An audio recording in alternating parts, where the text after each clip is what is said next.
আসসালামু আলাইকুম, কেমন আছেন সবাই? আপনাদেরকে দেখানোর চেষ্টা করছি গতকাল যে মাগুরাতে দারুণ এক চাঞ্চল্যকর সৃষ্টি হয়েছিল। মাগুরার ঐতিহ্যবাহী একটি ক্লিনিক, আশরাফা ক্লিনিক, সেখানে আর্মির একটি টিম অভিযান চালায়। অভিযান চালানোর প্রধান কারণ হচ্ছে আশরাফা ক্লিনিকে প্রচুর পরিমাণে সরকারি ওষুধ সেখানে পাওয়া যায় এবং গোপন তথ্যের ভিত্তিতে এই আশরাফা ক্লিনিকে প্রচুর সরকারি ওষুধ কোনো একটি মাধ্যম হয়ে এখানে সরবরাহ করা হয় এবং সেই সরকারি ওষুধগুলো বিক্রি করা হয়। এই তথ্যটা গোপন মাধ্যমে জানতে পারে আর্মির এই টিমটি।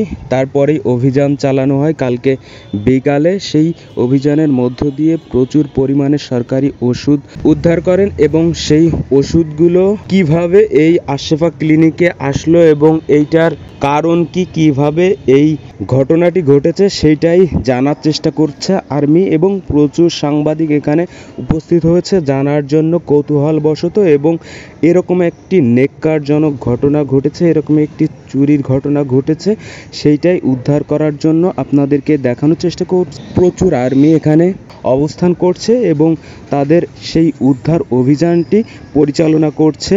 আপনাদেরকে দেখানোর চেষ্টা করছে, আপনারা সাথে থাকুন, পুরো ভিডিওটি দেখতে থাকুন, তাহলে বুঝতে পারবেন এখানে মূলত কি হচ্ছে বা কি হয়েছিল কালকে, সেটা আপনাদেরকে দেখানোর চেষ্টা করছি।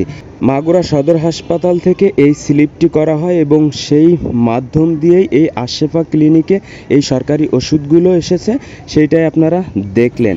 আপনারা দেখতে পাচ্ছেন প্রচুর পরিমাণে সরকারি ওষুধ মজুত করেছে এবং সেটা উদ্ধার করেছে আর্মির এই টিমটি। আমরা অবশ্যই সাধুবাদ জানাই আর্মির এই টিমটিকে যে এরকম নেক্কারজনক ঘটনা যাতে আর কেউ ঘটাতে সাহস না পায়। জনগণের ওষুধ যেন জনগণই পায়। ধন্যবাদ।